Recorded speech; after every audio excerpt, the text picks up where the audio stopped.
En préambule, voici la liste des outils dont vous aurez besoin pour le remontage, je précise bien le remontage et non pas le démontage de la fourche.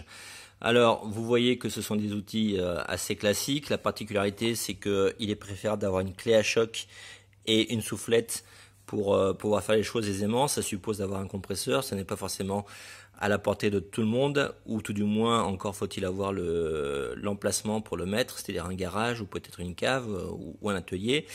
Mais on peut très bien s'en passer. Autre particularité, il faudra un outil professionnel ou fait maison d'emmanchement des joints spi. Donc celui-là, c'est un outil maison que j'ai depuis des années parce que tout simplement actuellement, je n'ai pas ma boîte de douilles qui vont bien parce que je l'ai prêté à quelqu'un. Peu importe, on peut très bien s'en passer ou regarder sur internet d'autres alternatives pour justement pallier au manque de ces outils qui vont relativement bien. Sinon, j'énumère les différents outils très vite. Donc là, une clé à cliquet. Pourquoi? Pour pouvoir utiliser les trois douilles, les trois embouts Allen, 6 pans dans mon cas, qui vont aller bien entendu sur le porte-embout.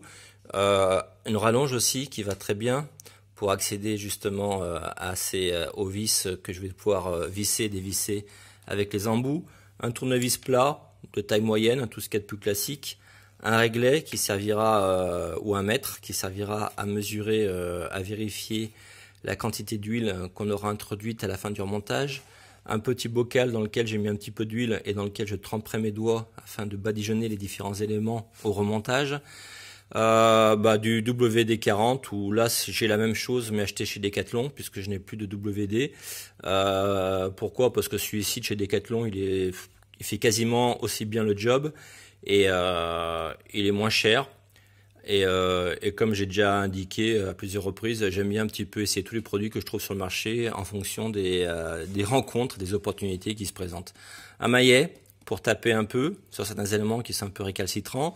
Donc je l'ai dit, la clé à choc, tout simplement un peu de papier pour essuyer le surplus d'huile, la seringue. Moi j'utilise une seringue pour pouvoir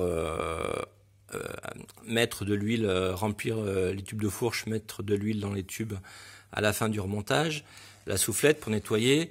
Et puis c'est tout. Voilà. Donc pour le remontage, ça va relativement vite. On n'a pas besoin de 50 000 outillages. Abonnez-vous, abonnez-vous, abonnez-vous. De grâce, abonnez-vous à ma chaîne. Comme ça, vous recevrez les différentes vidéos que je ferai. Alors, on se retrouve pour cette troisième vidéo consacrée au démontage, remontage de la fourche du TDM qui est ici. Ok. Donc, dans la première vidéo, nous avons vu comment démonter la fourche, comment la désassembler. Dans la deuxième vidéo, nous avons vu comment vérifier la fourche et déterminer quels sont les éléments à remplacer et à nettoyer. Et maintenant que tous ces éléments sont là, bien disposés, bien nettoyés, bien soufflés, bien époussetés, car bien entendu, il ne faut pas qu'il y ait de poussière qui puisse rentrer, surtout dans les fourreaux de fourche. Il faut qu'ils soient bien nets. Voilà, donc une fois que tout est prêt, on n'a plus qu'à procéder. Dernière petite chose, petit détail, mettez des gants propres et non pas des gants crades qui ont déjà servi. Pourquoi? Non pas pour ne pas vous salir, parce que tous les éléments sont déjà propres et donc vous aurez peu de risque de salissure, mais au contraire pour que vous ne mettiez pas de traces de doigts sur les différents éléments, et notamment les tubes de fourche qui sont chromés, ni sur les bagues qui sont censées être des bagues propres, neuves. D'accord? Donc par pitié, ne venez pas tout saloper avec des mains dégueulasses ou des gants dégueulasses. Investissez dans une part des gants tactiles comme celle-ci. Maintenant, on en trouve de partout pour cause du fameux Covid. Et avec ça, vous ferez quelque chose de propre et de cohérent. Dernier petit conseil, se munir de la microfiche. Donc si vous n'avez pas la microfiche, vous allez sur internet, vous allez sur Backparts, pièces-yamaha.com par exemple, ou sur n'importe quel autre site de pièces détachées avec des éclatés, les microfiches. Vous munissez de la microfiche ou de la revue technique, du manuel d'atelier en fonction de ce que vous avez à portée de main ou pas. Allez, c'est parti. Alors par quoi commencer? Moi je commence par le bouchon supérieur de fourche qui est ici. Donc le point à vérifier, c'est que le jointorique qui est ici ne soit pas abîmé. Quand je dis pas abîmé, c'est-à-dire pas pincé, ok, pas trop sec et surtout pas trop distendu. En général, comme c'est un joint, comme ce sont des joints qui baignent en permanence dans l'huile de la fourche et qui surtout sont dans un environnement qui est relativement hermétique. Donc en général, hein, une fourche, elle n'est pas non plus soumise à la chaleur comme les éléments qui sont dans le moteur. Donc en général, ces joints-là sont relativement en bon état. Vous pouvez aussi les changer si vraiment ils sont trop vieux et si vous avez un doute. Mais là, comme vous le voyez, hein, le joint brille, le joint est parfaitement souple. Il n'y a aucune raison il est souple, il est élastique. Il n'y a aucune raison de le changer. Dans ce bouchon, ce capuchon, je viens insérer la vis de tension, ok, que l'on va visser et qui sert effectivement à régler la dureté de la fourche, de fonctionnement de la fourche, hein, en précontrainte. Petite chose que je fais moi, c'est que je prends un peu d'huile sur le doigt. Avec l'huile, je viens badigeonner donc tout le pourtour de la vis de dureté, ok, surtout pour que le joint lui rentre bien dans le bouchon ici. Je viens l'insérer et ensuite je viens à la main tout simplement serrer. Voilà, donc je vais arrêter de filmer, serrer avec les deux mains et je reprends après. Voilà. Donc ce que je fais maintenant, c'est que avec le chiffon tout simplement, je nettoie. Pour enlever le petit excès d'huile que j'ai mis, je nettoie la vis de réglage, je nettoie le bouchon. Bien entendu, je le fais avec une main puisque je n'ai pas les deux mains qui sont disponibles. Et je nettoie aussi le doigt sur lequel il y avait de l'huile. Donc j'en ai profité pour faire les deux bouchons. Celui-ci aussi, j'ai déjà vissé jusqu'au bout. Et maintenant, je vais venir introduire la tige de blocage qui est ici, hein, qui va jusqu'au bout. Et cette tige, on lui adjoindra sa rondelle. La rondelle ne va pas sur le dessus, hein. La rondelle va ici, à l'intérieur, en dessous. Pourquoi? Parce que la tige, elle rentre ici. Et si vous mettez la rondelle, vous pouvez essayer. Forcément, ça ne rentrera plus. Le but, c'est que la tige rentre et sorte complètement. On va le voir tout de suite. Donc pareil, je prends un petit peu d'huile sur le bout du doigt et puis une fois de plus, je viens huiler le pourtour parce qu'ici on a un joint torique aussi et on fait les mêmes vérifications sur ce joint que sur celui qui est ici. Voilà, j'ai enfoncé la tige jusqu'au bout, donc on voit bien qu'elle sort, hein, à son extrémité. J'ai pas eu besoin de forcer. Si toutefois vous avez un peu de difficulté, essayez de l'enfoncer en vissant, d'accord, comme s'il y avait un peu de vis. Mais ici, il n'y a aucun pas de vis, hein. Ici, c'est simplement la tige qui est enfoncée dans son orifice.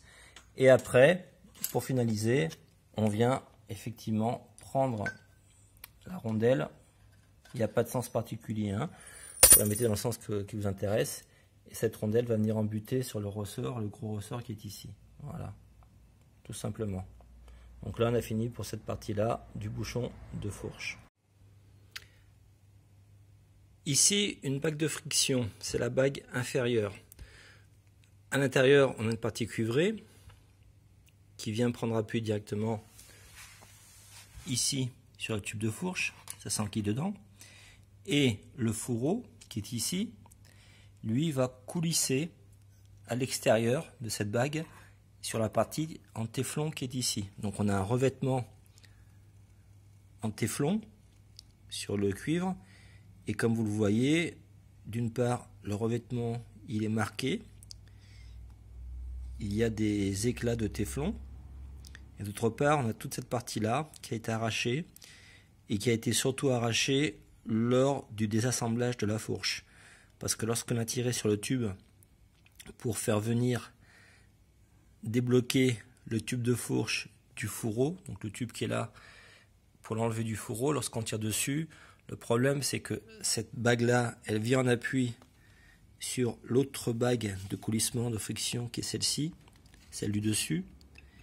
Et du coup, ça vient taper. Elle a tendance à venir s'engouffrer dedans. Et la conséquence, c'est que bien entendu, ça arrache le revêtement téflon qui est là. Alors je dis revêtement téflon parce qu'en fait c'est une sorte de revêtement plastique qui sert de traitement de surface pour permettre un coulissement permanent, régulier et sans encombre du tube dans lequel va la bague, ici. Hein. Donc du tube dans ce logement, c'est-à-dire dans le fourreau, dans l'aluminium pour coulisser contre l'aluminium du fourreau. Vous avez cette partie-là, cette bague de coulissement haute qui elle vient ici, dans la partie interne du fourreau, la partie supérieure, et là c'est l'inverse. Là c'est le tube qui lui vient coulisser à l'intérieur de la bague. La bague, vous voyez, elle va dedans. Donc là je l'écarte un peu. Elle rentre dans le tube et en fait le tube coulisse à l'intérieur. Ce qui veut dire que la partie extérieure, elle est prise ici, elle est fixe là dans ce logement du fourreau. Ce qui veut dire que tout simplement la partie sur laquelle il y a un coulissement qui est effectué, si j'arrive à l'enlever, merci, c'est pas grave, je prends l'autre qui est identique. Donc la partie sur laquelle il y a un coulissement qui se fait, ce n'est pas cette fois-ci la partie extérieure, mais c'est la partie intérieure. C'est pour ça qu'on a le revêtement qui lui est appliqué. On a le focus qui se fait mal. On a le revêtement qui est appliqué donc sur la partie intérieure. Et là vous voyez aussi que le revêtement est abîmé, d'une part à cause de l'usure normale de fonctionnement de la fourche, et d'autre part à cause du fait d'avoir ôté en force, d'avoir enlevé en force le tube de fourche de son fourreau. Et comme je l'ai indiqué, de ce fait, la bague inférieure est venue taper contre la supérieure. Et on a eu, pour la bague inférieure, détérioration de la surface en téflon à l'extérieur. Et du coup, pour la bague supérieure, on a eu détérioration du téflon sur la partie basse de cette bague, mais la partie intérieure, puisque l'une, en fait, je répète, l'une coulisse sur l'extérieur, celle-ci, et l'autre coulisse sur l'intérieur. Voilà, donc là très clairement les deux bagues sont à remplacer. Le problème c'est que contrairement aux joints spi qui aujourd'hui sont relativement bon marché, disons une dizaine d'euros pour chaque joint spi, ok, les bagues elles sont beaucoup plus chères. Pour ces deux bagues par exemple qui sont des bagues de TDM, la bague, si je me rappelle bien, si je dis pas de bêtises, de tête, la bague supérieure vaut, celle-ci, vaut 17 euros et la bague inférieure en vaut 19. Donc on est à 35 balles tout de suite, juste pour un tube de fourche. Donc sachant qu'il y a deux tubes de fourche, vous faites le calcul, 2 fois 35, enfin plus de 35 même, on est quasiment sur 75 euros. 75 euros pour simplement les bagues, plus encore 2 fois 10 euros pour les joints. Donc plus 20 euros, ça nous fait 90 euros. Plus on peut rajouter aussi les caches poussières qui eux sont beaucoup plus chers, qui coûtent à peu près 20 euros pièce. Donc 90 euros plus 40 euros, ça nous fait déjà 130 euros. À cela, vous pouvez aussi ajouter le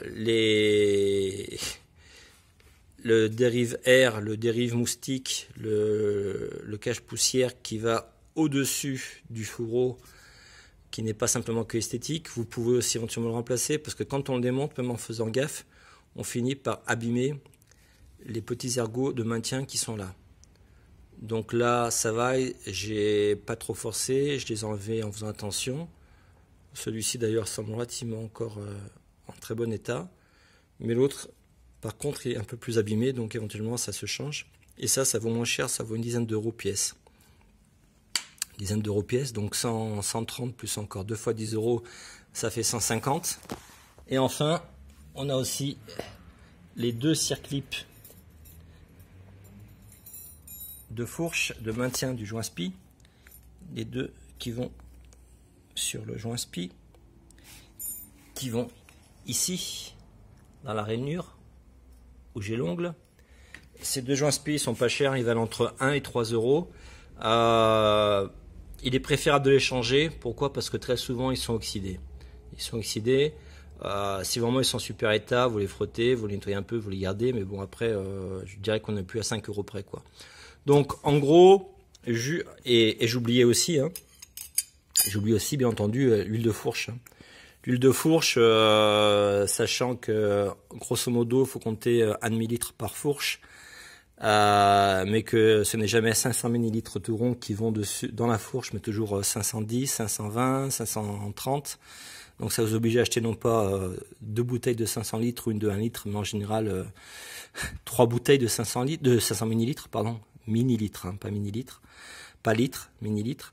Donc, comptez à peu près une quinzaine d'euros pour l'huile de fourche. Donc, grosso modo, je suis en train de vous dire que juste pour remplacer les 2 bacs de friction, le joint SPI, le cache-poussière, le cire-clip, si on n'en prend qu'un, plus le cache-poussière supérieur, plus l'huile, vous en avez déjà, donc le tout multiplié par 2, puisqu'il y a 2 bras de fourche, vous en avez déjà pour à peu près 150 balles. Uniquement en fourniture. À cela, si vous faites faire, vous rajoutez la main-d'œuvre du mécano de l'atelier qui vous le fera. Il faut, après chacun a ses normes, chacun a son tarif, mais il faut au moins 2 bonnes heures pour le faire correctement. Donc voilà, vous arrivez facilement à un tarif de 200 balles, 200 euros pour la réfection d'une fourche. De là, si vous trouvez une fourche d'occasion, en bon état, sans fuite, pour moins cher, moi je dirais il n'y a pas photo, quoi. L'un dans l'autre, on trouve facilement des fourches pour 50 à 100 balles sur la majorité des machines, sauf les machines qui sont vraiment très très exclusives ou trop récentes. Donc l'un dans l'autre, vous emmerdez pas, quoi. Achetez l'occasion. Ça, pour moi, le calcul est vite fait. Maintenant, si vous voulez vraiment avoir quelque chose qui est super bien fait, notamment dans le cadre d'une restauration, et si vous voulez être sûr d'avoir quelque chose qui tiendra la route, parce que bien entendu, si vous achetez une fourche d'occasion, quelle qu'elle soit, vous n'aurez jamais la sécurité d'avoir une fourche qui a été démontée, comme c'est le cas ici, qui a été nettoyée, qui a été inspectée, et vous n'êtes pas à l'abri d'avoir une fourche finalement qui fuit. Mais moi, je préfère dire que si on a peu de moyens, on se prend une fourche d'occasion. Si on a plus de moyens, qu'on veut se faire plaisir, qu'on a le temps et vraiment qu'on fait les choses bien, dans ce cas-là, ben, on refait, mais ça a un prix. Voilà. Voilà, c'est fait, la bague est dans son emplacement. Donc désormais, on passe ici à ces éléments-là qui servent de contre-butée de fourche. On a le cône, la butée qui est ici. On a le cylindre avec son cire-clip de guidage en plastique dont on aura vérifié effectivement le bon état. Souvent, il y a un morceau de plastique qui est cassé, enfin souvent, parfois. On a aussi le petit ressort de butée et on a la vis de maintien avec son joint en cuivre puisque c'est une vis qui fait étanchéité. La vis, elle vient se fixer en bout de fourreau puisque le fourreau, on s'en a aperçu lors du démontage, il est percé, donc la vis passe par là. La vis vient traverser ici le cône. Ok. Et la vis viendra se visser dans le pas de vis qui est ici, sur le cylindre. Alors, le cône, lui, il vient ici, en bout, et là, en bout de tube de fourche. Il se fixe là, comme ça. Ok. Et ne pas l'introduire par le haut, parce qu'en fait, il y a dans le tube un rétrécissement ici, une butée qui empêchera le cône de venir traverser le tube, donc il faut l'insérer par le bas. Et à l'inverse, le cylindre lui s'insère par le haut du tube. Il s'insère ici, on l'insère de préférence à l'horizontale afin que lorsque l'on introduit le ressort ne vienne pas foutre le camp et se mettre en travers. Donc on essaie de garder tout cela bien à l'horizontale. Moi ce que je fais, c'est qu'en général je lève un peu le bout de fourche et avec quelque chose de long, donc par exemple avec tout simplement le ressort, je viens pousser le cylindre, la tige ici de contre-butée. Voilà. Donc ça, je vais le faire après l'explication. ce que je fais aussi, c'est que j'enduis, je mets un peu d'huile sur mon doigt et j'enduis ici l'extrémité qui va venir rentrer dans le cône, dans la butée. Et là pareil, je mets un petit peu d'huile à l'intérieur et donc les deux en fait s'insèrent parfaitement l'un dans l'autre. Donc il n'y a aucun problème là-dessus. Donc ça correspond à quoi tout ça? Oui, vous l'aurez remarqué, je travaille en tongs. Pourquoi? Parce qu'il fait extrêmement chaud ici dans l'atelier. De toute façon, je suis surtout en train de faire la vidéo. Je ne suis pas du tout en train de faire une manœuvre qui soit sale, compliquée, ou sur laquelle il faille forcer. Donc voilà, je suis vraiment en mode détente. Excusez pour ce dilettantisme. Donc, cette tige, ce cylindre ici de course, de fonction, en fait, si vous voulez, il sert, ce cylindre-là, à vous procurer la distance de travail de débattement de la fourche. Plus le cylindre sera long, plus vous aurez un débattement, une plage de fonctionnement de la fourche qui sera longue. À titre de comparaison, je prends un cylindre de trail, puisque là c'est le cylindre TDM, de 750 Super T d'ailleurs, si je ne dis pas de conneries. Et là, vous voyez qu'effectivement, il est plus long. C'est-à-dire quoi? C'est-à-dire que la fourche, en fait, va travailler sur une longueur qui est plus grande. Donc, si vous désiriez, par exemple, je dis bien c'est une supposition parce que il faut changer aussi le ressort de fourche, il faut vérifier que le fourreau soit suffisamment long. Enfin, ça se fait pas comme ça, juste comme ça, en décidant de changer un élément.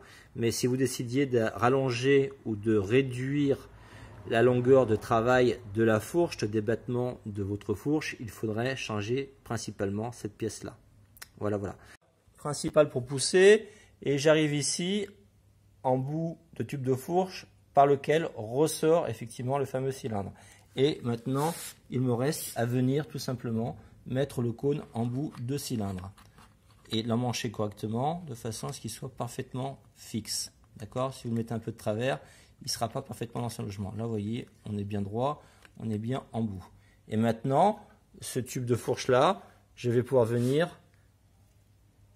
Maintenant qu'il est prêt, tel quel, je vais pouvoir venir l'enfoncer ici dans le fourreau de fourche.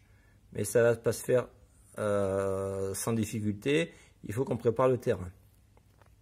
Alors, quand je dis préparer le terrain, ça correspond à quoi? Ça correspond déjà à mettre en place le bouchon de fourche. Pourquoi? Parce que le bouchon de fourche, il va venir appuyer sur le ressort que l'on a mis à l'intérieur, qui est dedans. Okay, pour l'instant, on s'en fout du sens du ressort parce qu'on va l'enlever après.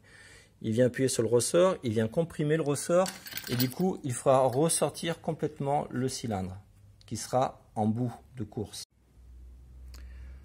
Ok, c'est fait. Le bouchon, il a été introduit presque jusqu'à son maximum. Donc, si vous avez des difficultés, bougez-le un petit peu parce qu'on avait rajouté la tige. Si toutefois, vous avez beaucoup de mal, la tige, celle-ci, qui est là, vous pouvez l'enlever, vous la remettrez par la suite, c'est pas un souci. Donc on met le bouchon et on visse. On visse sans forcer, c'est simplement pour venir comprimer le ressort. Alors, on n'est pas obligé de visser à fond, hein. C'est pas nécessaire. Moi je visse quand même. Et ça permet de faire ressortir complètement du tube de fourche, de faire ressortir le cylindre. Cylindre sur lequel je vais remettre la butée qui s'est enlevée, qui est là, ok, puisqu'elle est tombée quand j'ai pris en main le tube, mais je vais la remettre au bout. Donc, on a le tube avec son bouchon qui n'est pas vissé, fixé complètement, c'est juste pour venir en appui sur le ressort.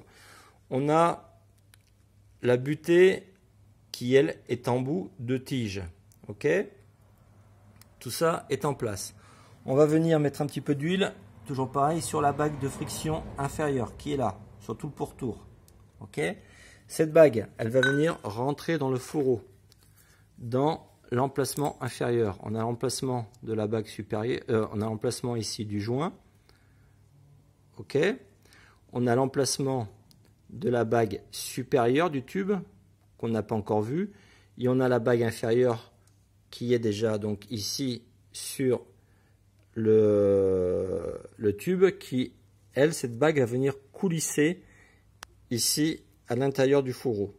Donc moi, ce que je vous conseille de faire, à ce niveau des opérations, c'est de remettre un petit coup de soufflette à l'intérieur du fourreau pour vous assurer qu'il soit complètement propre et de passer un coup de chiffon sur toute l'étendue du tube qu'on vient de manipuler afin qu'il soit parfaitement propre lui aussi. Et on met un petit peu d'huile ici, tout simplement sur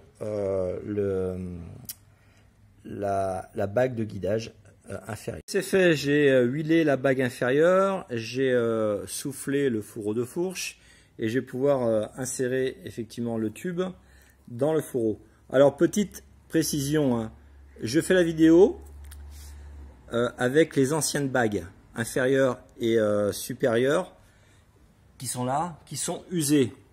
Je fais la vidéo avec ces bagues là tout simplement parce que je n'ai pas encore reçu les bagues neuves que j'ai commandées. Donc pour les besoins de la vidéo, j'utilise ces anciennes bagues. Mais par contre la fourche, je ne la scellerai pas complètement, je ne vais pas la fixer complètement, je la laisserai en l'état. C'est juste pour finaliser la vidéo. Et j'espère dans 2-3 jours, quand je recevrai ces bagues, je redémonterai, puisque je n'aurai pas vissé trop fortement les différents éléments. Je redévisserai tous les éléments pour désassembler la fourche et rapidement venir changer ces 2 bagues hein, qui effectivement en l'état, vous le voyez, sont complètement HS. Hein. Donc j'insère tout simplement l'ensemble dans le fourreau en faisant attention à ce que la butée, le cône de butée, lui, ne vienne pas foutre le camp. Donc pareil, je vais tomber le mobile pour pouvoir utiliser les 2 mains. Le tube étant en place, il est rentré sans aucun problème puisque tout était parfaitement propre et que j'avais légèrement huilé. Et là, vous entendez, on vient embuter. Ça tape. C'est-à-dire quoi? Ça veut dire que le cône de butée, il arrive ici au bout. Hein. Donc là, je vais renverser la fourche. Je vais la mettre à la verticale. Et ici, on ne voit pas. C'est dommage, il faudrait que je mette la lumière. Si on le voit, si, je vous dis des bêtises, on voit ici la partie en aluminium de la butée. Et je vais pouvoir mettre la vis de fixation avec son joint à l'intérieur, en faisant attention que le joint ne foute pas le camp. Voilà. Et maintenant, je vais me servir de mon embout de clé Allen pour amorcer le filetage. Voilà, donc j'ai donc mon embout de clé Allen qui est en place. La vis, je la visse à la main avec l'embout une fois complètement pour être sûr que la vis elle est parfaitement alignée par rapport au filetage de la butée. Je la visse complètement à fond à la main, enfin sans exagérer puisqu'à la main forcément c'est moins de puissance. Après je redévisse et j'amorce à nouveau quelques tours de vissage afin de pouvoir utiliser quoi? Afin de pouvoir utiliser la clé à choc qui est là. Pourquoi? Parce que si j'utilise le cliquet, en fait si vous voulez arriver en bout de serrage, le cylindre, ça c'est celui de l'autre tube, le cylindre de serrage, en fait lui, il va avec la vis, il va tourner, merde, c'est pas grave, il va tourner sur lui-même. Et en fait vous allez visser, et sachant que sur ce modèle-là, on ne peut pas rentrer par le haut du tube de fourche pour venir prendre appui avec un outil ici sur l'autre côté du cylindre. En fait, le cylindre, si vous voulez, on n'a pas moyen de le bloquer, de l'immobiliser pour l'empêcher de tourner en serrant ici la vis de fixation. Je ne sais pas si je suis clair, vous me le direz dans les commentaires. Il existe des outils spécifiques qui permettent par le haut du tube de maintenir, donc d'enlever le capuchon du tube. En fait, on enlève le capuchon du tube hein, qu'on avait mis, on enlève le ressort et on vient placer un outil spécifique qui vient ici se bloquer et empêcher la rotation du cylindre de la tige de butée pour que la vis de maintien, la fameuse vis qui est là, hein, qui est ici déjà à l'intérieur, afin de permettre que cette vis là elle vienne serrer sans faire tourner ici le cylindre. Sauf que sur ce modèle particulier, on n'a pas le dessin 6 pans qui nous permet de nous-mêmes fabriquer à partir d'une vis classique et puis d'une tige, de fabriquer l'outil qui irait bien. Donc si vous utilisez la clé à cliquet, ou une clé Allen classique, disons que vous n'arriverez pas, vous pourrez serrer bien entendu, mais vous n'arriverez pas à serrer aussi efficacement que si vous utilisez la clé à choc qui est là, qui elle, forcément, du fait de sa conception, va venir sous l'effet des percussions serrer davantage. Vous voyez, je fais un petit mouvement en effet de caméra, va venir serrer davantage la vis dans la butée. Voilà, voilà. Donc je vais procéder et on revient après. Voilà, voilà. Donc j'ai donc mon embout de clé Allen qui est en place. La vis, je la visse à la main avec l'embout une fois complètement pour être sûr que la vis elle est parfaitement alignée par rapport au filetage de la butée. Je la visse complètement à fond à la main, enfin sans exagérer puisqu'à la main forcément j'ai moins de puissance. Après je redévisse et j'amorce à nouveau quelques tours de vissage afin de pouvoir utiliser quoi? Afin de pouvoir utiliser la clé à choc qui est là.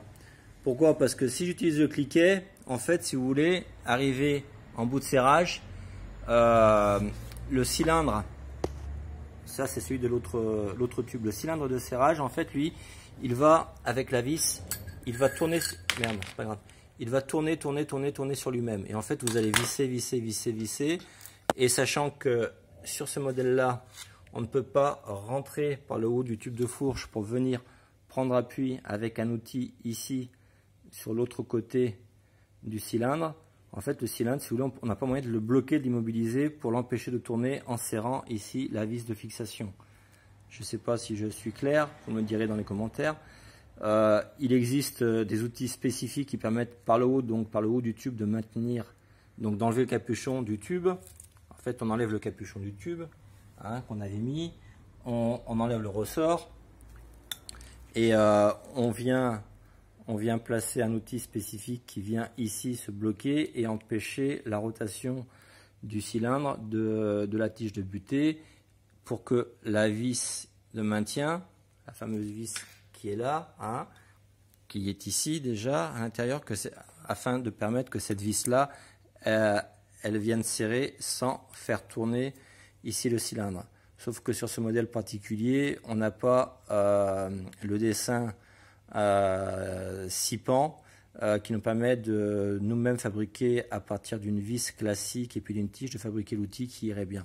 Donc si vous utilisez la clé à cliquet ou une clé Allen classique, disons que vous n'arriverez pas, vous pourrez serrer bien entendu, mais vous n'arriverez pas à serrer aussi efficacement que si vous utilisez la clé à choc qui est là, qui elle, forcément, du fait de sa conception, va venir sous l'effet des percussions serrer davantage. Vous voyez, je fais un petit mouvement en effet de caméra, va venir serrer davantage la vis dans la butée. Voilà, voilà. Donc je vais procéder et on revient après. Ok les petits loups, donc la vis elle est parfaitement vissée, donc ça signifie quoi? Ça signifie que la vis permet de maintenir le fourreau solidaire du tube de fourche, que hop, si je remets la fourche à l'endroit, désormais en s'ouvrant par le tube, donc vous voyez que le fourreau il est parfaitement fixé. Si j'enfonce, ça coulisse, et dès que je relève, le fourreau reste en place, le tube et le fourreau donc sont alignés l'un avec l'autre et ils sont solidaires l'un de l'autre grâce uniquement à cette petite vis de maintien qui se trouve en bas de fourche. Alors je dirais uniquement cette petite vis, mais bon, voilà, les motos sont ce qu'elles sont, les fourches existent depuis que les motos existent et jusqu'à preuve du contraire, jusqu'à présent ça tient comme ça, donc il n'y a pas lieu de s'alarmer. Et maintenant je dévisse le capuchon, ainsi je vais pouvoir ôter le ressort. Pourquoi? Parce qu'il va falloir qu'on insère le joint spi, déjà la bague supérieure de coulissement, et ensuite le joint spi et le cache-poussière avant, par la suite, de remettre le capuchon, le bouchon de fourche.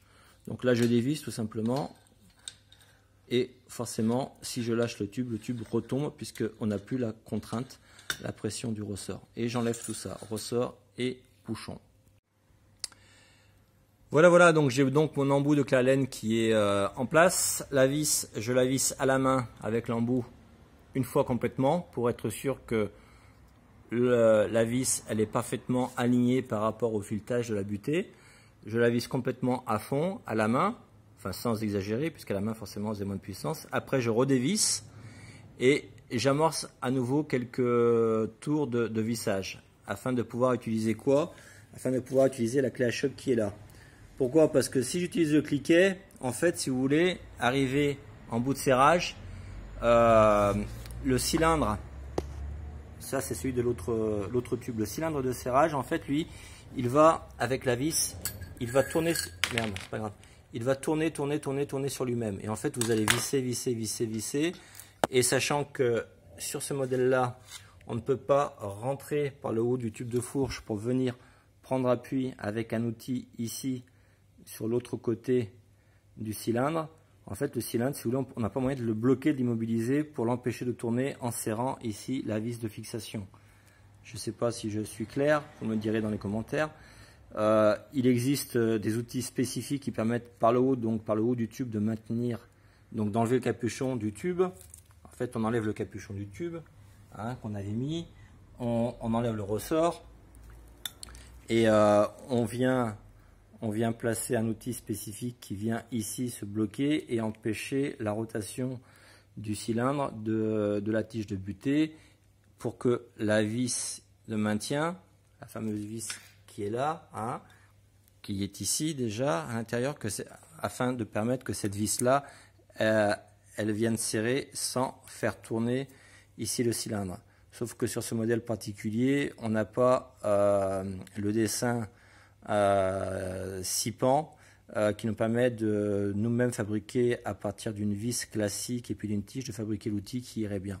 Donc si vous utilisez la clé à cliquet ou une clé Allen classique, disons que vous n'arriverez pas, vous pourrez serrer bien entendu, mais vous n'arriverez pas à serrer aussi efficacement que si vous utilisez la clé à choc qui est là, qui elle forcément du fait de sa conception va venir sous l'effet des percussions serrer davantage. Vous voyez, je fais un petit mouvement en effet de caméra, va venir serrer davantage la vis dans la butée. Voilà, donc je vais procéder et on revient après.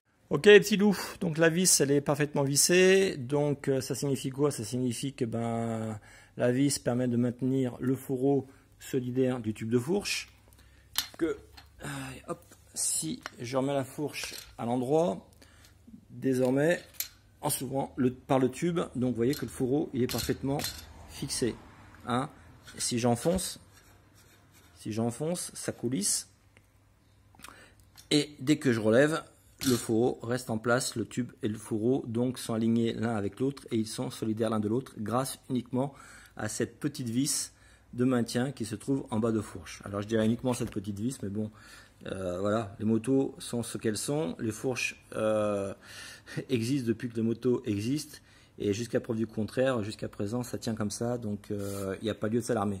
Et maintenant je dévisse le capuchon, ainsi je vais pouvoir ôter le ressort. Pourquoi? Parce qu'il va falloir qu'on insère le joint spi, déjà la bague supérieure de coulissement, et ensuite le joint spi et le cache-poussière avant, par la suite, de remettre le capuchon, le bouchon de fourche.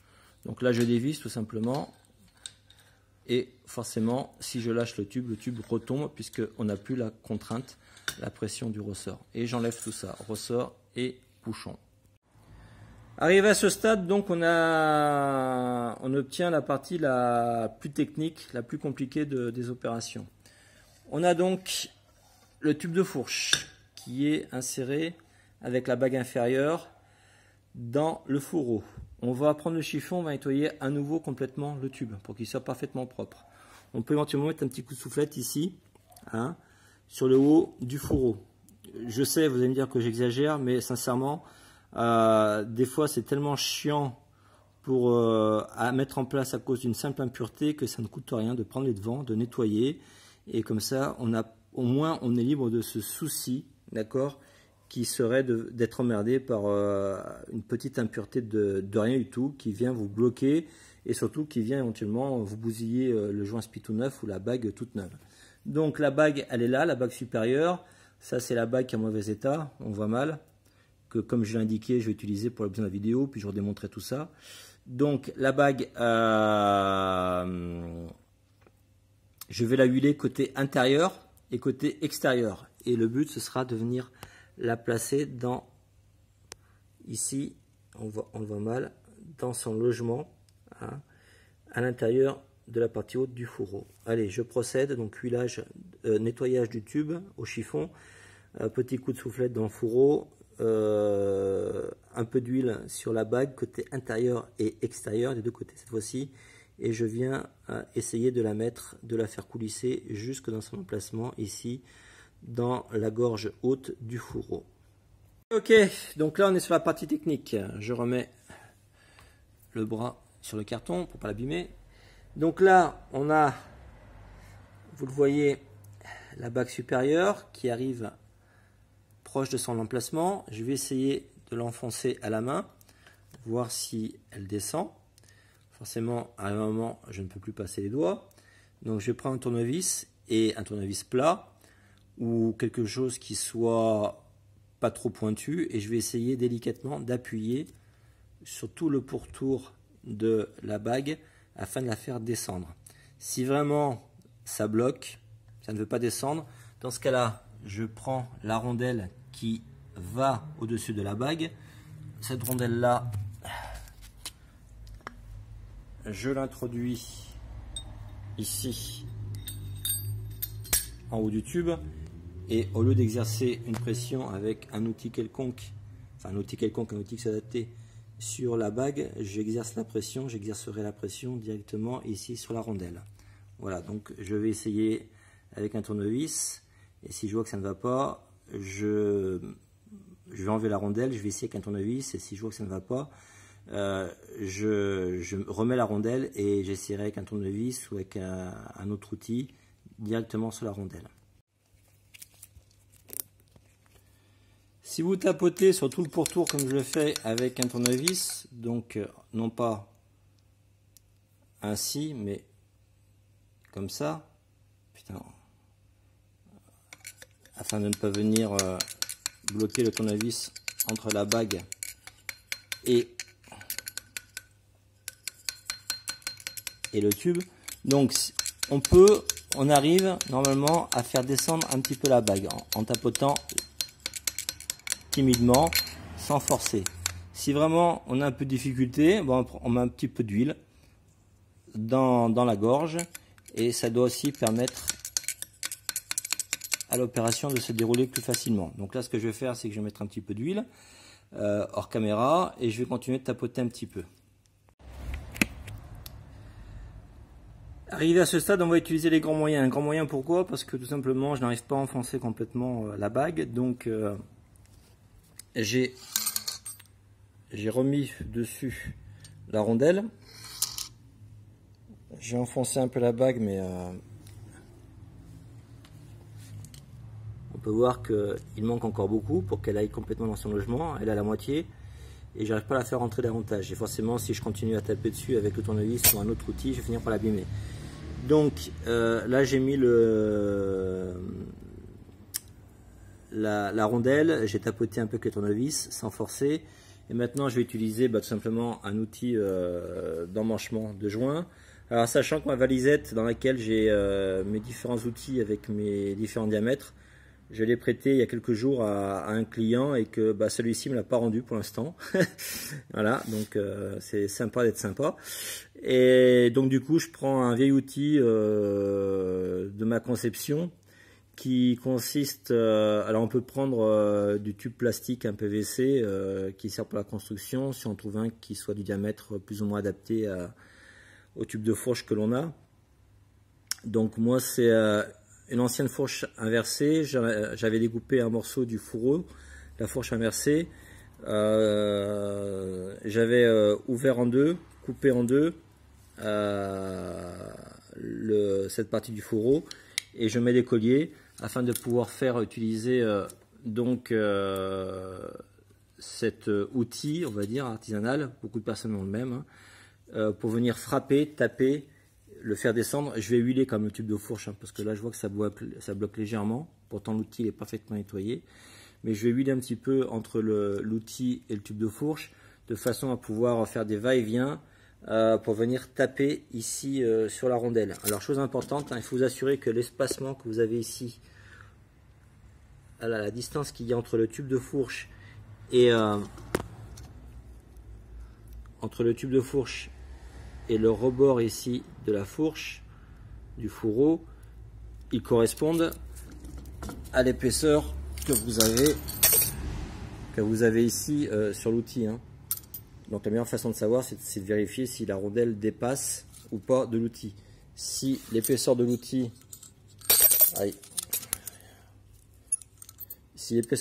ici là, elle est supérieure à la largeur de la rondelle, ça veut dire qu'en fait l'outil va venir taper non pas sur la rondelle qu'il est censé faire descendre, il va venir taper ici directement sur le fourreau, sur le rebord du fourreau, et vous allez niquer tout le fourreau, hein. Donc c'est pas le but. Voilà, donc une fois que cette précaution a été prise, bah, il ne reste plus qu'à essayer de taper, donc sans forcer à la main, hein, et pour faire descendre la rondelle qui elle va venir en appui, en abuté sur la bague qui est ici, sur la bague supérieure. Donc on peut huiler, pas à outrance non plus, mais huiler l'ensemble pour que ça coulisse parfaitement. Voilà, voilà. De temps en temps, venez vérifier parce que ce qui se passe, c'est que la bague, là on voit un peu mal, la bague se met en travers. Elle se met en travers, ce qui veut dire qu'en fait d'un côté, elle est beaucoup plus enfoncée que de l'autre. Et donc si elle n'est pas droite, forcément, vous ne pourrez plus du tout l'enfoncer et l'ensemble va bloquer. Donc de temps en temps, enlevez la rondelle. Ok, vous la soulevez la rondelle et vous regardez, vous inspectez comment la bague s'enfonce ou pas pour continuer à tapoter. Ok, voilà, c'est fait. J'ai fini de tapoter avec mon outil.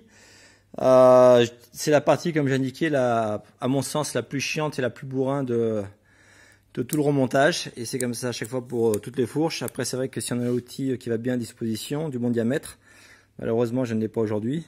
Mais c'est vrai que ça facilite quand même le travail. Hein. Et surtout, ça évite de marquer les éléments de la fourche. Là, par exemple, on s'aperçoit que j'ai légèrement marqué le fourreau.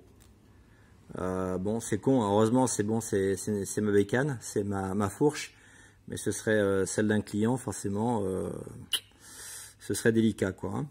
Donc, en même temps, ce serait celle d'un client, bah, déjà, j'attendrai de récupérer mon outillage, et puis, bah, je ferai pas la vidéo, et je mettrai en place tout de suite les bagues neuves, je m'en servirai pas à titre d'exemple. Voilà, on est d'accord aussi là-dessus. Donc maintenant je vais retourner la fourche pour enlever boum, la rondelle. Je vérifie, est-ce qu'on va y arriver? Je vérifie que la bague, là, on s'aperçoit qu'elle est parfaitement dans son logement, hein, elle est bien au fond. Voilà, je fais tourner la fourche pour vérifier. De partout, elle est bien au fond. Elle est bien au niveau de la deuxième échancrure dans laquelle va venir se situer, va venir se placer le joint spi de fourche. Donc le joint spi de fourche, il est là, les deux neufs. Ils sont ici, je vais les prendre. À ce stade, on renettoie au chiffon complètement et parfaitement le tube. On souffle ici vers la bague pour enlever les impuretés, puisque bien entendu on a quand même tapoté un petit peu et du coup des micro particules et micro fragments de salissure ont pu se décoller ou s'insérer. On va insérer la fameuse rondelle, je l'ai nettoyée aussi, hein, la rondelle sur laquelle j'ai tapoté. Je vais donc la remettre dans le tube. Hop, elle vient de tomber ici sur la bague et on va maintenant procéder au remplacement des joints spi. Donc inutile de vous dire que on est sur des joints spi neufs, ok, sauf que là les joints spi eux je les ai déjà reçus, d'accord, sauf que le joint spi j'ai pas envie de le niquer celui-là puisque je vais redémonter la fourche ensuite pour remettre les bagues neuves quand je les aurai reçus. Donc je vais utiliser un ancien joint spi, ok, qui a souffert au démontage d'ailleurs celui-là, bon peu importe. Donc si je reprends le joint spi neuf que je suis censé monter en cas de procédure normale. Le joint SPI 9, bien entendu, on se sera assuré que c'est la bonne référence qui va bien. Donc la référence elle est indiquée ici, hein, on vérifiera avec l'ancien, on vérifiera qu'on peut le souffler et le nettoyer au chiffon pour s'assurer qu'il n'y ait aucune impureté. Et bien entendu, un coup d'huile à la fois sur l'extérieur pour qu'il vienne se mettre dans le fourreau, dans le logement du fourreau, et à la fois côté intérieur pour qu'il vienne coulisser tranquillement et sans aucune encombre sur le tube de fourche. Voilà, donc alors dernière chose, hein, c'est que en fonction du dessin de la lèvre ici, du joint SPI que vous avez, assurez-vous que l'outil d'emmanchement que vous avez, qu'il vienne à l'extérieur de cette lèvre. Parce que si l'outil vient taper sur la lèvre supérieure, vous voyez comme ça, là il va venir vous bousiller le haut du joint SPI. Il faut que ça vienne sur le pourtour. Donc là, il n'y a aucun souci puisqu'on voit que ça rentre parfaitement, que la lèvre elle est préservée et que l'outil, vous voyez, il est plus petit que le diamètre extérieur du joint. Donc là, ça passe nickel. Il n'y a pas de jeu, on est vraiment à la limite, mais ça passe nickel. Voilà. Et même système, donc on va huiler le joint, on va l'introduire dans le tube, et après on va venir taper par-dessus avec l'outil qui sert à emmancher à la fois les joints et puis les bagues qui sont déjà, elles, introduites. Donc là par contre, on n'utilisera pas du tout tournevis ou d'autres outils, parce que on est forcément sur un joint, c'est beaucoup plus fragile que la bague, et on va venir niquer la bague. Éventuellement, ce qu'on peut faire, c'est reprendre une autre rondelle, comme celle qu'on a utilisée. Donc par exemple, utiliser la rondelle de l'autre tube, la placer au-dessus du joint, et venir, pour l'intercaler entre le joint et l'outil, et venir tapoter justement avec l'outil sur la rondelle qui sera sur le joint, pour éviter de tapoter directement sur le joint SPI. Voilà. Tube à la verticale, donc la bague supérieure qui est en place avec sa rondelle, qu'on a du mal à voir ici, mais elle est dedans. Je vais venir introduire le nouveau joint SPI. Donc il faut faire gaffe quand on l'introduit, hein, au début, de pas trop forcer, parce que sinon, s'il se met légèrement de travers, on va abîmer les lèvres intérieures du joint. Et là déjà le joint il sera niqué. Il ne sera pas encore monté que déjà il sera niqué. Et vous aurez bousillé de l'argent et du temps absolument pour rien. Donc je le fais descendre. Et là, il va venir dans son emplacement. Si tout a été nettoyé correctement, si le fourreau a vraiment été nettoyé correctement, il devrait descendre sans trop de mal. Ok ? Et je vais venir tapoter avec l'outil pour le faire descendre. Comme je disais, si vraiment la difficulté à le faire descendre, on peut prendre l'autre rondelle de l'autre tube, qui est ici, la rondelle, la mettre par-dessus avant de tapoter avec l'outil. Et dernier recours, on peut éventuellement prendre l'autre joint, enfin un ancien joint SPI abîmé, pour le mettre par-dessus et tapoter sur l'ancien joint SPI qui lui va venir enfoncer le nouveau joint. Mais enfin bon, premièrement c'est moyennement efficace comme méthode. Deuxièmement, il ne faut pas que l'ancien joint vienne lui aussi justement tapoter sur la lèvre intérieure ici du nouveau joint. Sinon ça va la niquer et le résultat sera malheureusement le même. Allez, je fais ça et on revient après.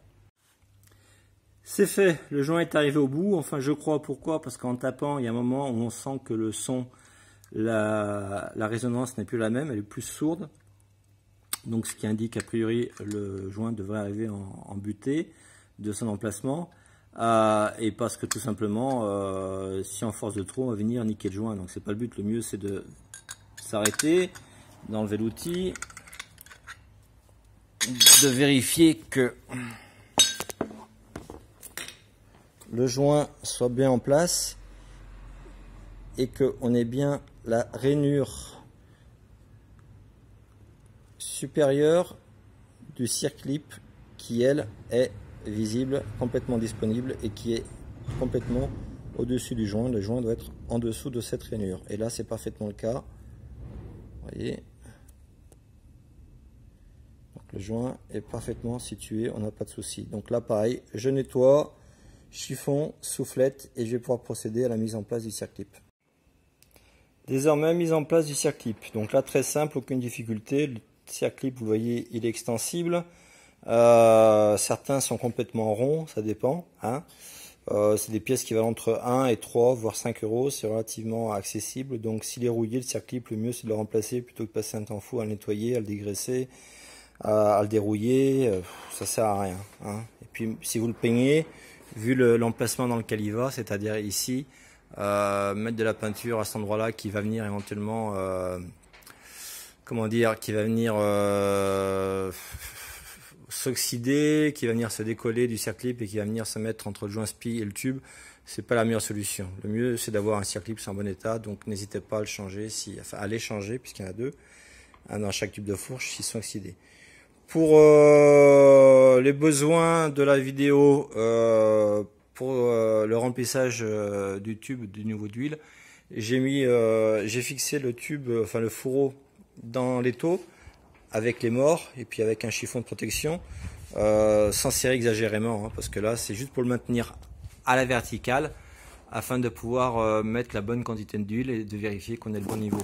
Donc je prends le circlip, je l'insère, ok, et le but c'est de le faire aller dans son emplacement, dans sa gorge. Donc pour cela, pas de miracle, déjà je le mets d'un côté,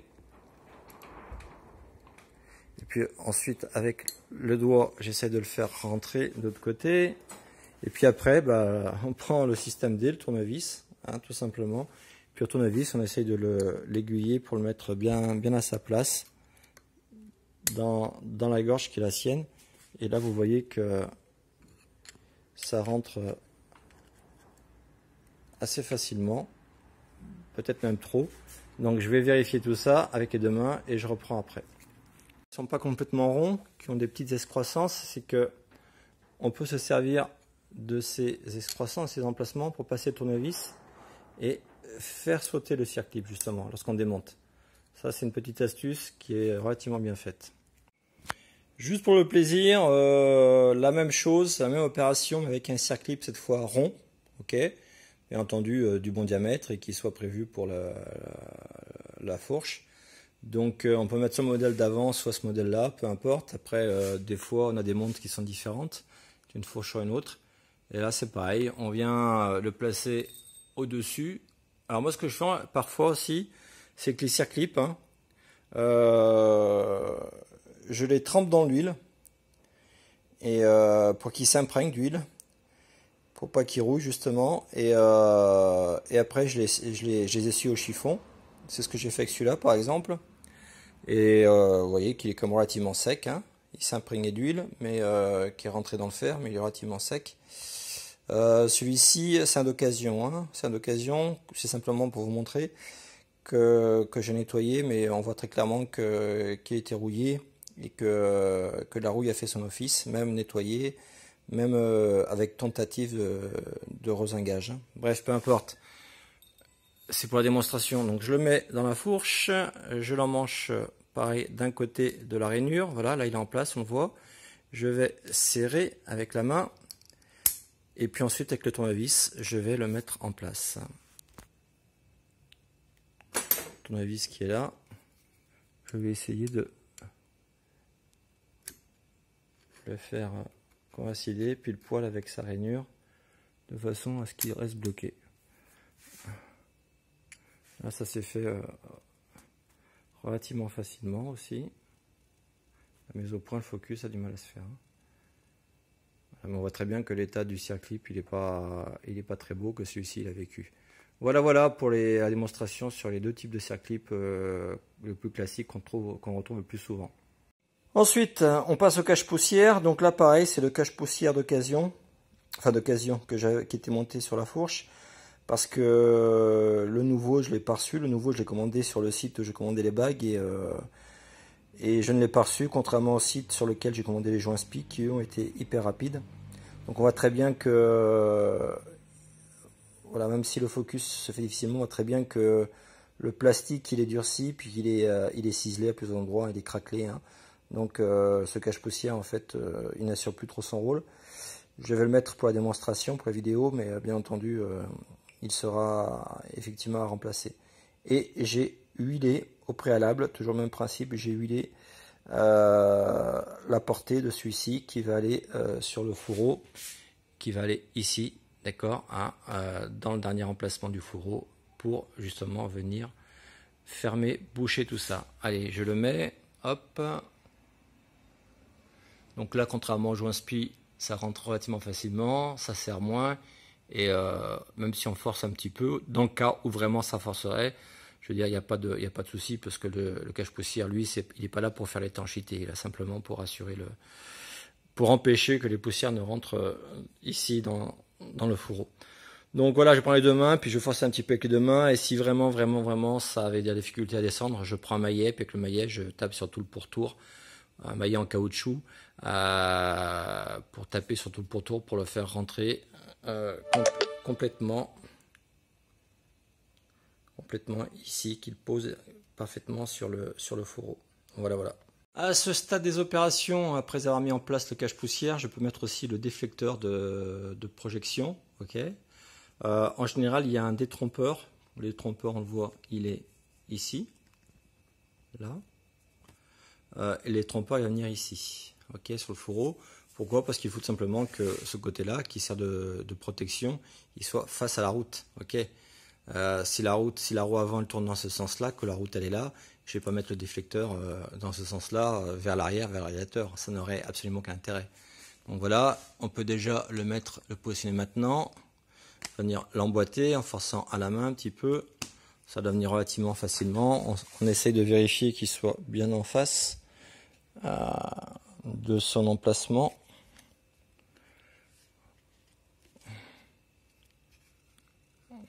Bon, je vais le faire avec les deux mains, puisqu'avec une j'ai du mal.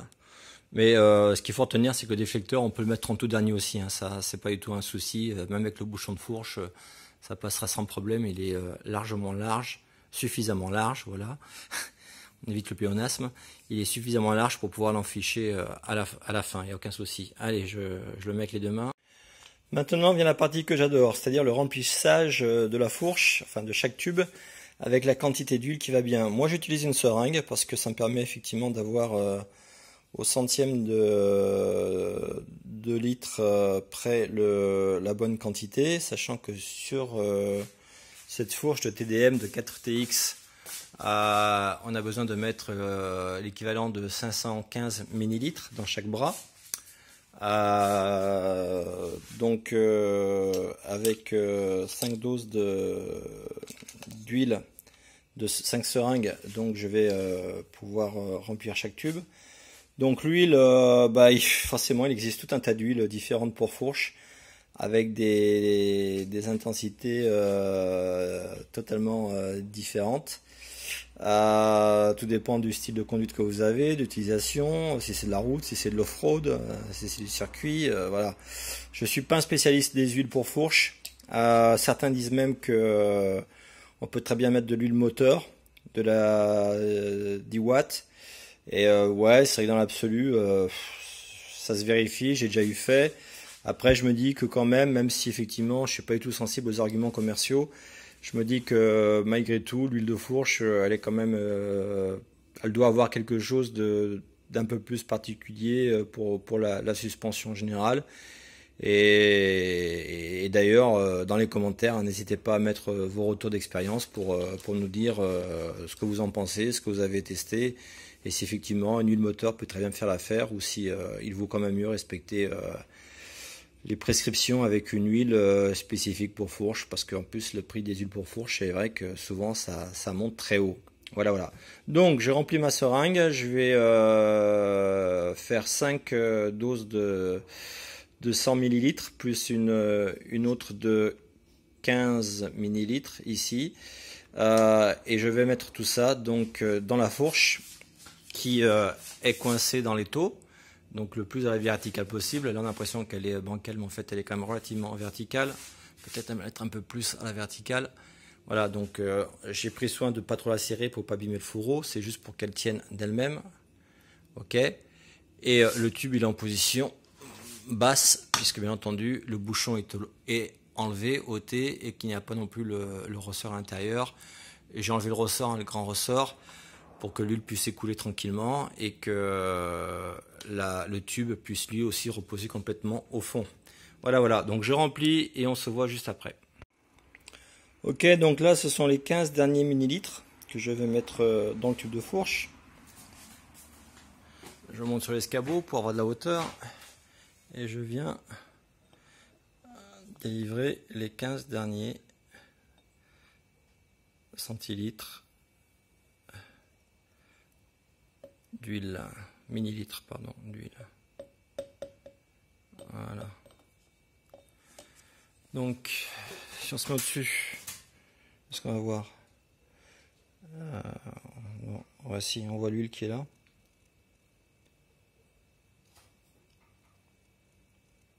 Ok.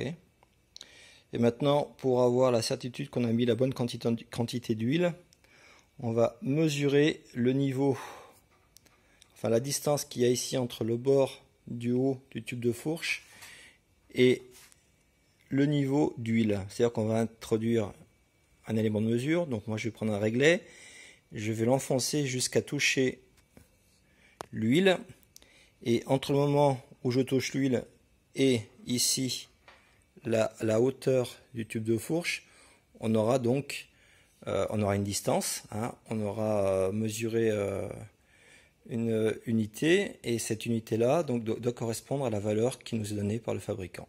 Allez, je vous retrouve tout de suite. Ok, donc là voici un réglet. Le réglet, donc je vais l'introduire dans le tube de fourche. Je vais l'introduire jusqu'à une profondeur de 13 cm, puisque la valeur qui est donnée par le fabricant sur cette fourche là, elle est de 130 mm. J'ai du mal à voir dans la pénombre. Voilà. Donc là, j'ai introduit le réglet dans le tube de fourche jusqu'à une profondeur de 13 cm. Et là, en relevant, donc logiquement, le bout du réglet, juste le bout, devrait être trempé d'huile. Si ce n'est pas le cas, voilà. Effectivement, est-ce qu'on peut le voir? Si on le voit. Bon là, il y a un tout petit peu plus que le bout. On a un demi-centimètre. On a un demi-centimètre qui est du réglet qui a trempé dans l'huile. Donc voilà, un demi-centimètre, sachant que sur 13 cm, on a un écart qui est très très faible. J'estime qu'on est bon, hein. Il n'y a pas lieu de revenir faire quoi que ce soit. D'autant plus que pour vraiment avoir la mesure parfaite, il aurait fallu que je pompe 2-3 fois avec le tube de fourche, que je le remonte et que je fasse descendre 2-3 fois afin que l'huile circule parfaitement dans tous les orifices des éléments qui sont à l'intérieur, qu'elle s'engouffre de partout et qu'on ait vraiment un niveau qui soit adéquat. Donc là, on est bon, on est parfait, il n'y a aucun souci. Donc, par contre, petite précision, vous l'avez vu, hein, la mesure du niveau d'huile qui est ici, elle s'est faite sans mettre le ressort, hein, le ressort principal, hein, parce que si on mettait le ressort principal, celui-ci occupera du volume dans le tube de fourche, et forcément, ça faussera la mesure, c'est tout à fait logique. Arrivé à ce stade, il nous reste à mettre le ressort de fourche et le capuchon de fourche. Donc le ressort de fourche, méfiez-vous parce qu'il y a un sens, hein. Vous voyez, les spires ici, elles sont beaucoup plus étroites, beaucoup plus fines que là. D'ailleurs, on voit très bien que dans le cas présent, sur la fourche présente, la rondelle ici, hein, elle doit venir en appui, elle doit venir porter sur l'ensemble du ressort, hein. Si vous la faites porter ici, la rondelle dépassera. Donc là, il n'y a pas de doute possible. En cas de doute, pareil, vous consultez la microfiche, la revue technique, éventuellement vous cherchez des sources d'informations sur internet, mais enfin bon, en général il n'y a pas de souci, hein. Et des fois les spires ont le même diamètre, mais par contre elles sont plus ou moins resserrées à une des deux extrémités du ressort. D'accord ? Ici on voit que l'espacement entre chaque spire est quasiment le même, pour ne pas dire le même. Mais parfois, l'espacement en bout de spire, en bout de ressort, il est beaucoup plus resserré. pour donner justement une flexion différente à la partie finale du ressort. Voilà. Bon, peu importe. Donc là, avant d'insérer tout ça dans le tube de fourche, il faut le remonter à fond. Donc, en faisant attention de ne pas renverser l'ensemble, j'essaye de soulever. Alors là, je suis au taquet.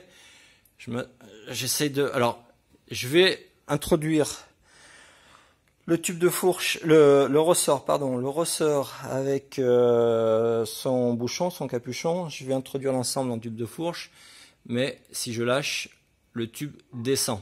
Donc, je vais introduire en utilisant la deuxième main, en gardant une main sur le tube qui le maintient en position haute et l'autre qui le maintient et l'autre qui s'empare du ressort pour le mettre à l'intérieur. Donc du coup pareil, je tombe la caméra.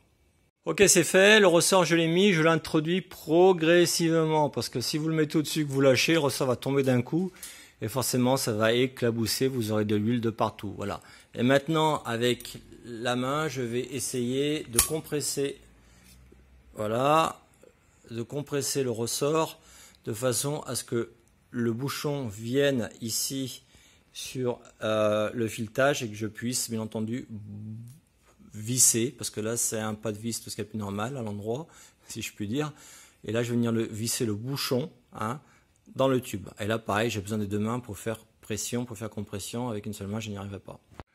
Voilà, donc là j'y suis quasiment, ça commence à visser, ça se visse relativement bien. Ouais, ça devrait se visser tout seul normalement. Voilà, là je sens que ça a pris. Donc là je visse jusqu'au bout tant que je peux. Et après il ne me restera plus qu'à enfiler le tube de fourche dans. Donc là je vais finir de visser à la main. Si vraiment je n'y arrive pas, je prends la douille pour prendre appui ici et puis pour fermer complètement. Et une fois que cela sera fait, que j'aurai bien vissé, alors ce qui se passe c'est qu'arrivé au bout, souvent le joint spi bloque un peu. Si ça bloque, vous le huilez, vous le mettez un peu d'huile dessus, mais là vu qu'avec la seringue j'ai mis de l'huile un petit peu de partout à l'intérieur, y compris sur les rebords, donc déjà le tube de fourche est huilé et lui-même va venir huiler le joint. Donc là j'ai pas de souci, ça se visse relativement bien, vous voyez. Et là j'arrive au point où c'est le tube lui-même qui tourne. Ok. Voilà, donc je vais finir de le visser un peu plus avec les deux mains, sans toutefois forcer, et après je vais l'introduire dans les deux têtes de fourche. Arrivé à ce stade, j'ai un ensemble qui semble être assez cohérent. Si je pompe, si j'essaie de pomper, je vois que ça coulisse parfaitement. Bon, on ne le voit pas trop sur la vidéo. Avec une main, ce n'est jamais évident. Donc ça coulisse parfaitement et la fourche, le tube remonte progressivement sans que ça se fasse d'un coup. Voilà, donc là, à ce stade, c'est pas compliqué. À nouveau, un coup de chiffon sur tout l'ensemble du tube de fourche. Voilà. Un beau coup de chiffon. On prend aussi la peine de vérifier que les deux têtes de fourche, enfin les deux emplacements sur les deux têtes de fourche supérieurs, donc l'intérieur où va le tube de fourche, et inférieur ne soit pas sale ou oxydé. Si c'est le cas, ben on fait le nécessaire, bien entendu. On gratte un petit peu la paille de fer ou à la toile émery et on désoxyde. Après, on prend un chiffon doux, mais éventuellement un petit peu d'huile pour parce que là, le thé inférieur en général, enfin la plupart. Le thé inférieur en général, il est en fer, en fonte. Pourquoi? Parce qu'il doit subir plus de contraintes que le thé supérieur, qui en général lui est en alu. Donc le thé inférieur, il a tendance à beaucoup plus s'oxyder et à se salir, d'autant plus que le thé supérieur, d'autant plus qu'il est plus près de la route et de la roue forcément. Donc moi ce que je fais, c'est que je prends un chiffon que je trempe dans l'huile, enfin que j'humidifie un petit peu avec de l'huile, et puis je nettoie l'intérieur des deux emplacements des tubes avec ce chiffon qui contient de l'huile, un petit peu, pas en excès. Ça me permet à la fois de nourrir un petit peu le thé, le fer, puis ça permet aussi de nettoyer. une fois que j'ai enlevé le plus gros, si vraiment il est très sale, ça va de soi. Et après, avec un chiffon propre, je viens nettoyer l'intérieur, l'ensemble. Et comme vous le voyez, bon, bah, c'est pas humide, hein, il n'y a pas de trace d'huile. Hein. Ça a été nourri un petit peu à l'huile, mais il n'y a pas de trace d'huile. Et maintenant, il me reste simplement à enfiler les deux tubes de fourche.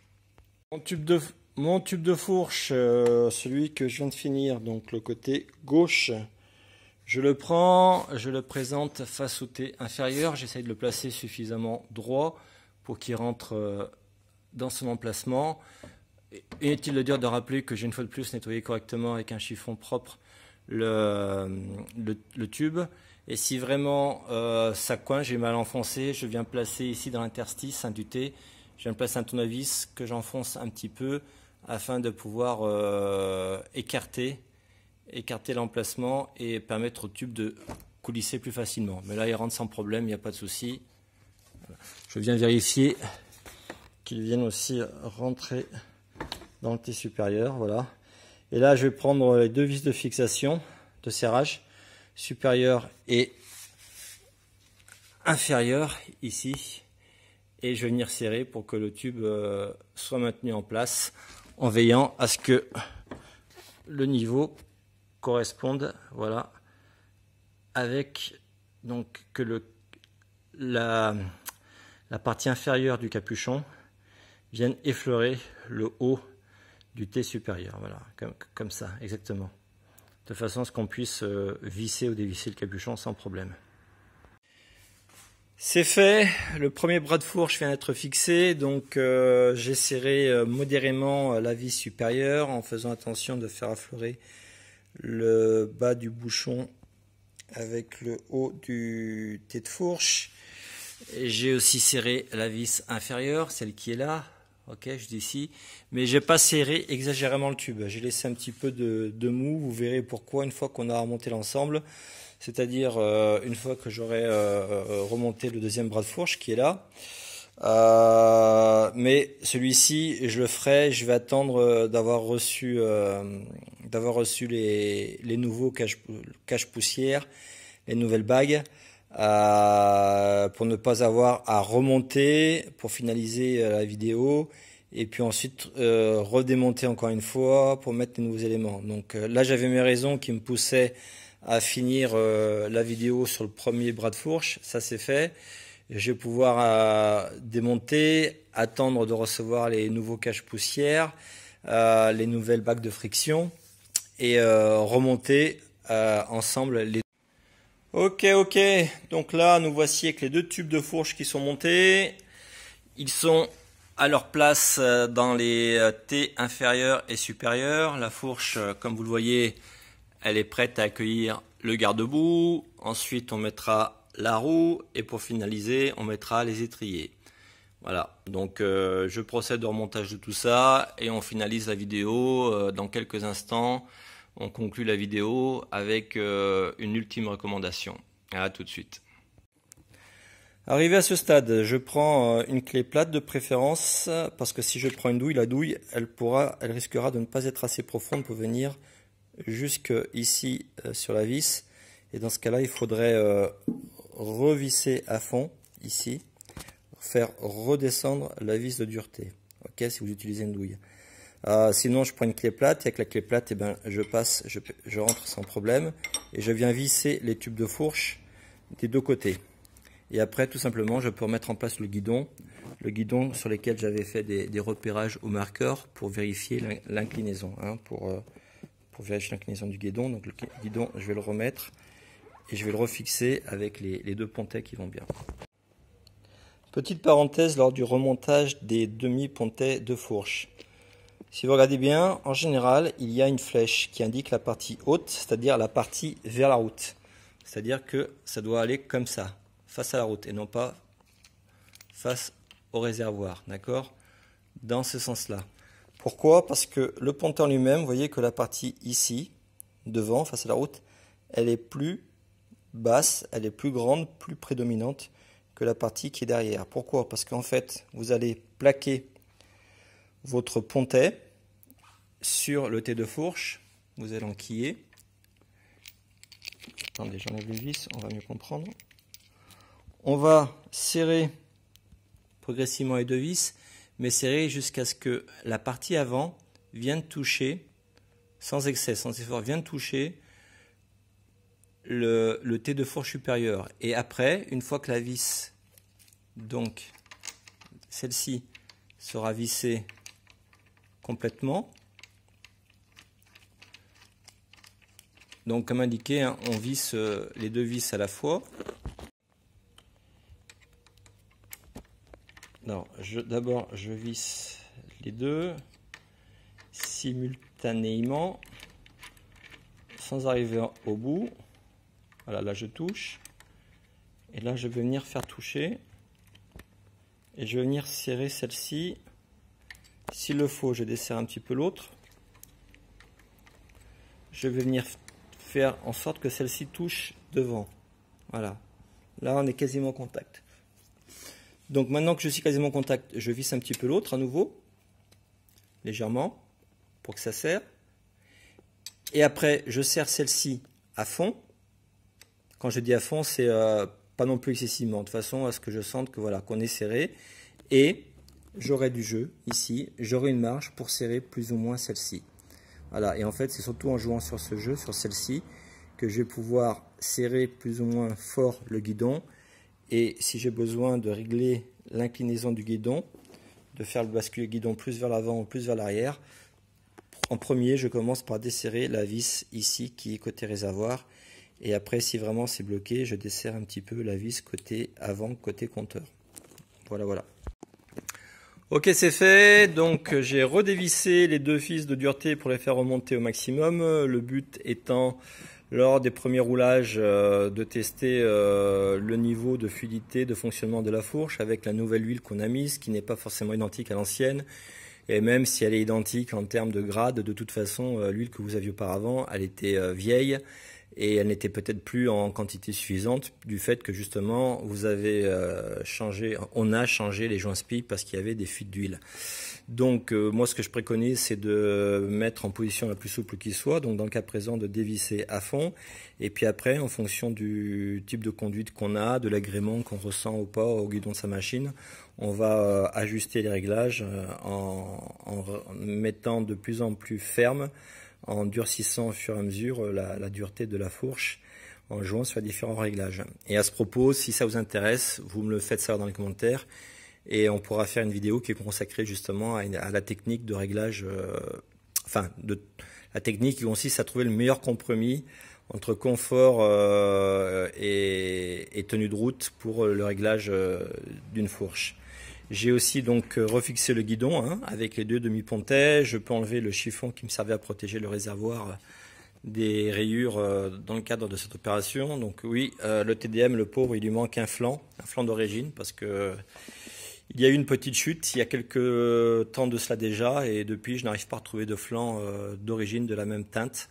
Donc pour l'instant, j'ai réparé le flanc qui a été cassé, qui était fissuré, qui était râpé. Et je l'ai peint rapidement à l'arrache, puisque de toute façon le but ce n'est pas qu'il reste en l'état, le but c'est de le remplacer par un flanc d'origine. Car même en refaisant une peinture proche de celle de l'origine, jamais je retrouverai la même teinte. Donc on va dire que ça c'est du provisoire. Donc j'ai aussi enlevé la cale avec le cric pour pouvoir faire reposer sur ces deux roues le TDM. Donc maintenant, dernière opération, avant de conclure la vidéo, je viens pomper plusieurs fois sur le frein avant pour remettre les plaquettes de frein en place. Donc je vous rappelle que afin de démonter et remonter les étriers de frein, on a écarté les plaquettes, d'accord? On a créé un vide entre les plaquettes et les disques. Donc là, il faut pomper plusieurs fois. Et en général, ça revient. Si vraiment ça ne revient pas, il faudra démonter un petit peu, dévisser un petit peu les vis de purge des étriers afin de faciliter le coulissement, la descente du liquide de frein dans les durites. Mais en général, en faisant ainsi, en pompant plusieurs fois, vous voyez là, je suis à nouveau dur. Il n'y a pas de souci. Quand je dis que je suis à nouveau dur, ne pas se méprendre. C'est une façon de s'exprimer. Je suis à nouveau dur au niveau du levier de frein avant. Donc là, je fais quoi? Je vais mettre la moto droite sur ces deux roues en me positionnant à côté de la moto. Et je vais pomper, je vais freiner et je vais pomper vers l'avant plusieurs fois. D'accord, je vais faire des va-et-vient afin d'activer d'une part l'huile de fourche dans la fourche, mais surtout afin de faire en sorte que les deux tubes de fourche qui sont déjà bloqués sur le thé intérieur viennent prendre leur place définitive ici sur le thé supérieur des deux côtés, de part et d'autre du thé supérieur. Donc là, je vais redévisser complètement. Je n'avais pas vissé à fond, hein. Je vous rappelle qu'on avait juste vissé un petit peu afin de maintenir les tubes de fourche en place lorsqu'on a remonté. On avait vissé un peu sans excès. Donc là, je vais redévisser complètement les deux vis. Je vais freiner et pomper plusieurs fois, 4, 5, 6, 10 fois vers l'avant. Donc pomper, faire en sorte que la fourche puisse jouer. Et une fois que j'aurai fait cela, oui, à ce moment-là, je peux revisser fermement les deux vis qui servent à maintenir les deux tubes de fourche dans le thé supérieur. Et à ce stade-là, on aura terminé le remontage de la fourche. Voilà, je procède ainsi.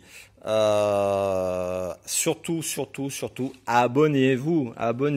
Je le répète, parce qu'une chaîne qui n'a pas d'abonnés, c'est une chaîne qui n'est pas remontée en tête de liste sur YouTube, si tant est qu'un jour mes vidéos soient remontées en tête de liste.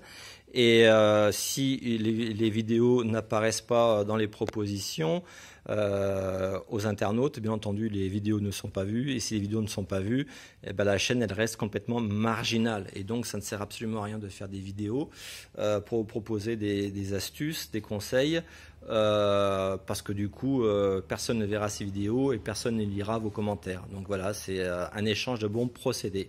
Sur ce, j'espère que vous aurez eu quand même quelques indications pour le remontage d'une fourche.